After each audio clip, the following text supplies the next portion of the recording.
জীবনে এমন সময় আসে যখন সবকিছু ভেঙে পড়ে মনে হয়, মনে প্রশ্ন জাগে, আমি কি সত্যিই ঠিক আছি? জয়া কিশোরী বলেন, সব ঠিক না থাকলেও নিজেকে ভালো রাখা যায়, কারণ প্রতিটি অন্ধকারের পরেই আলো আসে। এই বই আমাদের শেখায় নিজেকে মেনে নেওয়া, কষ্টকে গ্রহণ করা, আর প্রতিটি মুহূর্তে বলা, ইটস ওকে, সব ঠিক হয়ে যাবে। চলুন শুরু করি জয়া কিশোরীর ইটস ওকে জীবনের শান্তি ও ভালোবাসার পথে এক অনুপ্রেরণামূলক যাত্রা। অধ্যায় 1, সবকিছু ঠিক হয়ে যাবে। জীবনের পথে আমরা সবাই কোনো না কোনো সময়ে এমন এক মুহূর্তের মুখোমুখি হই যেখানে সবকিছু থেমে যায়, মনে হয় মন বলে আর পারছি না, যা কিছু গড়ে তুলেছি তা যেন মুহূর্তেই ভেঙে পড়ছে। কিন্তু জয়া কিশোরী বলেন, এই ভাঙনই জীবনের নতুন শুরু। যেখানে সব শেষ মনে হয়, সেখান থেকেই শুরু হয় আমাদের সত্যিকারের যাত্রা। তিনি বলেন, কষ্টকে ঘৃণা করো না, ওই কষ্টই তোমাকে শক্ত করে, ওই অন্ধকারই তোমাকে আলো চিনতে শেখায়। জীবনের প্রতিটি দুঃসময় এক একটি শিক্ষক। যখন কিছুই বোঝা যায় না, তখন একটুখানি বিশ্বাস রাখো, সব ঠিক হয়ে যাবে। কারণ প্রতিটি ঝড়ের পরেই আকাশ পরিষ্কার হয়, প্রতিটি চোখের জলের পরেই আসে এক নতুন হাসি, আর প্রতিটি ব্যথার ভেতরেই লুকিয়ে থাকে এক শক্তির বীজ, যা তোমাকে আগের চেয়ে আরো সুন্দর, আরো গভীর করে গড়ে তোলে। তাই ভয় পেও না। কান্না যদি আসে, কেঁদে ফেলো। মন যদি ভেঙে যায়, তাকে মেরামত করতে দাও সময়কে। কিন্তু কখনো থেমো না, কারণ সত্যিই সবকিছু ঠিক হয়ে যাবে। অধ্যায় 2, নিজেকে ক্ষমা করা। আমরা সহজেই অন্যকে ক্ষমা করি, কিন্তু নিজেকে ক্ষমা করা, সেটাই সবচেয়ে কঠিন কাজ। আমরা ভুল করি, হোঁচট খাই, কথা বলি যা বলা উচিত ছিল না, আর তারপর নিজের মনেই তৈরি করি এক কারাগার, যেখানে বন্দী থাকে অপরাধবোধ। জয়া কিশোরী বলেন, ভুল করা মানে তুমি মানুষ, ভুল স্বীকার করা মানে তুমি সচেতন, আর নিজেকে ক্ষমা করা মানে তুমি বড় হয়ে উঠছ। নিজেকে ক্ষমা করা মানে ভুলকে মুছে ফেলা নয়, বরং সেই ভুল থেকে শিক্ষা নেওয়া। যে যাত্রায় তুমি পড়ে গিয়েছিলে, সেই পড়াটাই তোমাকে শেখায় কিভাবে আবার উঠতে হয়। অপরাধবোধের বোঝা নিয়ে কেউ কখনো শান্তি পায় না। শান্তি আসে যখন তুমি নিজের হৃদয়কে বলো, হ্যাঁ, আমি ভুল করেছি, কিন্তু আমি শিখেছি, এবং আমি নিজেকে ক্ষমা করছি। কারণ নিজের প্রতি দয়া দেখাতে পারলেই তুমি অন্যের প্রতিও দয়া দেখাতে পারবে। নিজেকে মাফ করতে পারলেই তুমি জীবনের প্রতিটি নতুন দিনে হাসতে পারবে। তাই আজ থেকেই শুরু করো, অতীতের বোঝা নামিয়ে রাখো, আর নিজেকে বলো, আমি নিজেকে ক্ষমা করছি, কারণ আমি ভালোবাসা ও শান্তির যোগ্য। অধ্যায় 3, ছেড়ে দেওয়ার শক্তি। জীবনের এক সময়ে আমরা সবাই কিছু না কিছু আঁকড়ে ধরি। কোনো মানুষ, কোনো স্মৃতি, কোনো আশা, যা একসময় আমাদের আনন্দ দিয়েছিল, কিন্তু পরে পরিণত হয় কষ্টের কারণ। তবুও আমরা ছাড়তে পারি না। আমরা ভাবি, যদি ছেড়ে দিই তবে হারিয়ে যাব। কিন্তু জয়া কিশোরী বলেন, ছেড়ে দেওয়া মানে হারানো নয়, মুক্ত হওয়া। যখন আমরা অতীতের বেদনা, অসফলতার গল্প বা হারানো ভালোবাসা আঁকড়ে ধরি, তখন আমরা নিজেদের বর্তমানকে হারিয়ে ফেলি। আর জীবনের সত্যিকারের আনন্দ লুকিয়ে থাকে এই বর্তমানেই। ছেড়ে দেওয়া মানে ভোলা নয়, বরং বোঝা যে সব কিছুই স্থায়ী নয়। মানুষ বদলায়, পরিস্থিতি বদলায়, অনুভূতি বদলায়, আর এই পরিবর্তনকেই মেনে নেওয়াই হলো পরিপক্কতা। যা তোমার জন্য, তা কখনো তোমার কাছ থেকে হারাবে না, আর যা তোমার নয়, তা যতই আঁকড়ে ধরো একদিন চলে যাবে। তাই শান্ত হয়ে শিখে নাও ছেড়ে দিতে, কারণ যখন তুমি ছেড়ে দাও, তখনই তুমি মুক্ত হও, তখনই তুমি নতুন কিছুর জন্য জায়গা করে দাও, আর তখনই তোমার ভেতরে জন্ম নেয় এক অদ্ভুত হালকাতা, যেন বুকের ভেতর হাওয়া বইছে। আর তুমি নিঃশব্দে বলছো, হ্যাঁ, আমি ছেড়ে দিচ্ছি, কারণ আমি শান্তি চাই। অধ্যায় 4, বর্তমানে থাকা। আমাদের মন সবসময় দৌড়ায়, কখনো অতীতের দিকে যেখানে আক্ষেপ আছে, আবার কখনো ভবিষ্যতের দিকে যেখানে ভয় আছে। ফলে যা হারিয়ে যায় তা হলো এই মুহূর্ত, জীবনের আসল সময়। জয়া কিশোরী বলেন, বর্তমানই একমাত্র বাস্তব। অতীত কেবল স্মৃতি, ভবিষ্যৎ কেবল কল্পনা। কিন্তু আমরা কত সহজে এই বাস্তব মুহূর্তকে মিস করি। চা হাতে বসে থাকি অথচ মন থাকে কালকের চিন্তায়। বন্ধুর সঙ্গে কথা বলি অথচ মাথায় ঘুরছে ভবিষ্যতের দুশ্চিন্তা। আমরা বেঁচে আছি কিন্তু পুরোপুরি উপস্থিত নই। বর্তমানে থাকা মানে এই মুহূর্তের প্রতি সম্পূর্ণ সচেতন হওয়া।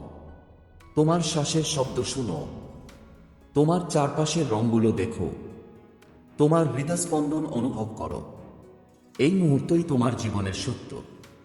জীবন কখনো গতকাল ফিরে পাবে না, আর আগামীকালও আসেনি। তাহলে কেন আজকের দিনটাকে হারিয়ে ফেলবে? যে মানুষ বর্তমানে থাকতে শেখে সে কখনো একা হয় না, কারণ তার আনন্দ, শান্তি, ভালোবাসা সবকিছুই লুকিয়ে থাকে এই একটিমাত্র মুহূর্তে। তাই থেমে যাও একবার, শ্বাস নাও ধীরে, আর নিজেকে বলো, আমি এখানে আছি, আমি বেঁচে আছি, আর এটাই যথেষ্ট। অধ্যায় 5, নিজেকে ভালোবাসা শেখা। আমরা প্রায়ই অন্যকে ভালোবাসার চেষ্টা করি, কিন্তু নিজেদের প্রতি খেয়াল রাখি না। নিজের ভুল, ভয়, অসম্পূর্ণতা সবকিছুই লুকিয়ে রাখি। ফলে হৃদয় ভারী হয়, মনে ঘর করে দুঃখ আর আত্মসমালোচনা। জয়া কিশোরী বলেন, নিজেকে ভালোবাসা মানে অহংকার নয়, এটি মানে নিজের দুর্বলতাগুলোকে গ্রহণ করা, নিজের শক্তির প্রতি বিশ্বাস রাখা। নিজেকে ভালোবাসা মানে নিজের প্রতি কোমল হওয়া, নিজের অবদানকে স্বীকার করা, নিজের ভুলকে ক্ষমা করা। যে মানুষ নিজের সঙ্গে দয়া দেখাতে পারে সে অন্যের সঙ্গেও সত্যিকারের ভালোবাসা ভাগ করতে পারে। নিজেকে ভালোবাসা শেখা মানে নিজের জীবনের নায়ক হওয়া, নিজের সুখ, শান্তি এবং স্বপ্নকে অগ্রাধিকার দেওয়া। কারণ যদি তুমি নিজেকে ভালোবাসো না, তুমি কখনো সম্পূর্ণভাবে অন্যকে ভালোবাসতে পারবে না। তাহলে আজ থেকেই শুরু করো, নিজেকে ছোট ছোট কথায়, ছোট ছোট মুহূর্তে ভালোবাসো। নিজেকে বলো, আমি যথেষ্ট, আমি ভালো, আমি প্রিয়, আমি নিজেকে ভালোবাসি।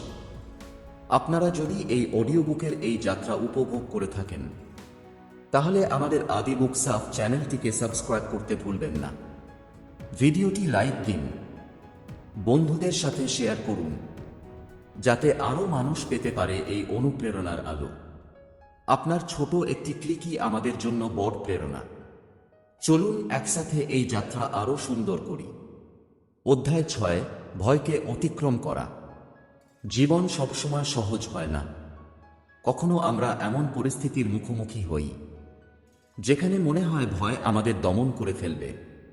ভয় আমাদের থামায়, আমাদের পিছনে টানে, আর অনেক সময় আমরা নিজেকেই হেরে যাওয়া মনে করি।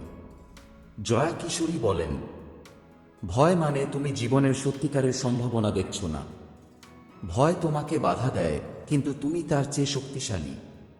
ভয়কে অতিক্রম করার মানে হলো ভয়কে লুকানো নয়, বরং তাকে গ্রহণ করা, তার সঙ্গে দাঁড়ানো, আর বুঝতে পারা যে তুমি তার চেয়ে বড়। যে মানুষ ভয়কে চিহ্নিত করতে পারে সে তার সীমাবদ্ধতাকে চেনে। যে মানুষ সীমাবদ্ধতাকে চেনে সে সেই সীমা অতিক্রম করতে পারে। প্রতিটি ছোট পদক্ষেপেই জন্ম নেয় সাহস, প্রতিটি ভয়কে সম্মুখীন হওয়াতেই আসে আত্মবিশ্বাস। আর যখন তুমি ভয়কে অতিক্রম করো তুমি খুঁজে পাও নিজের সত্যিকারের শক্তি। স্মরণ রেখো, ভয় কখনো চূড়ান্ত নয়, তুমি ভয়ের চেয়ে বড়। আর প্রতিটি ধীর, সাহসী পদক্ষেপ তোমাকে নিয়ে যায় এক শান্তি এবং স্বাধীনতার জগতে। অধ্যায় 7, আশার শক্তি। জীবন সবসময় সরল হয় না। কখনো আমরা হোঁচ খাই, হতাশা আসে, মনে হয় পথ শেষ হয়ে গেছে। সেই মুহূর্তগুলোই আমাদের জন্য সবচেয়ে বড় পরীক্ষা। জয়া কিশোরী বলেন, যেখানে বিশ্বাস শেষ হয় সেখানে আশার শীষ শুরু হয়। আশা মানে শুধুই কিছু প্রত্যাশা নয়, এটি মানে জীবনের প্রতি একটি অদম্য বিশ্বাস। আশা আমাদের দেয় শক্তি। যখন সমস্ত দ্বন্দ্ব আমাদের চারপাশে ঘিরে ধরে, তখন আশার আলোই আমাদের পথ দেখায়। এটি আমাদের বলে, তুমি একা নও, তুমি পারবে। ছোট ছোট আশার মুহূর্তগুলোকে ধরো। একটি হাসি, একটি সুন্দর শব্দ, একটি ছোট সফলতা, এই মুহূর্তগুলোই জীবনের সবচেয়ে মূল্যবান শক্তি। তাই কখনো হতাশ হও না। যদি তুমি ধীরে ধীরে এগিয়ে যাও, তুমি দেখবে প্রত্যেক অন্ধকারের শেষে আসছে এক নতুন আলোর রশ্মি। স্মরণ রেখো, আশা কখনো হারায় না। এটি তোমার মনকে শক্তি দেয়, তোমার পথকে আলোকিত করে, আর জীবনের প্রতিটি মুহূর্তে তোমাকে এগিয়ে নিয়ে যায়। অধ্যায় ৮, কৃতজ্ঞতার শক্তি। আমরা প্রায় জীবনের ছোট ছোট জিনিসগুলোকে ছোট করে দেই। একটি হাসি, একটি ভালো কথা, একটি শান্ত সন্ধ্যা, এই ছোট মুহূর্তগুলোই প্রকৃত আনন্দের সূত্র। জয়া কিশোরী বলেন, কৃতজ্ঞতা হলো সেই চাবি যা আমাদের হৃদয় খুলে দেয়। যে মানুষ কৃতজ্ঞ হতে শেখে সে সবসময় সম্পূর্ণ জীবন বাঁচে। কৃতজ্ঞতা মানে কেবল ধন্যবাদ বলা নয়, এটি মানে জীবনের প্রতিটি মুহূর্তকে গ্রহণ করা, ভালোবাসা, শান্তি এবং আনন্দকে শনাক্ত করা। যখন আমরা কৃতজ্ঞ হই, আমরা অতি সহজেই বুঝতে পারি যা আমাদের আছে তা আমাদের জন্য যথেষ্ট। প্রতিদিনের ছোট ছোট কৃতজ্ঞতার অভ্যাস আমাদের মনকে হালকা করে, আমাদের হৃদয়কে আনন্দে ভরিয়ে তোলে। এটি আমাদের শেখায় অপরাধবোধ, অহংকার এবং ঈর্ষাকে দূরে রাখতে।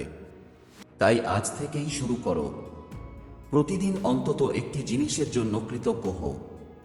হয়তো সেটা একটি বন্ধুর ভালোবাসা, হয়তো একটি হাসির মুহূর্ত, হয়তো একটি নতুন শেখার সুযোগ।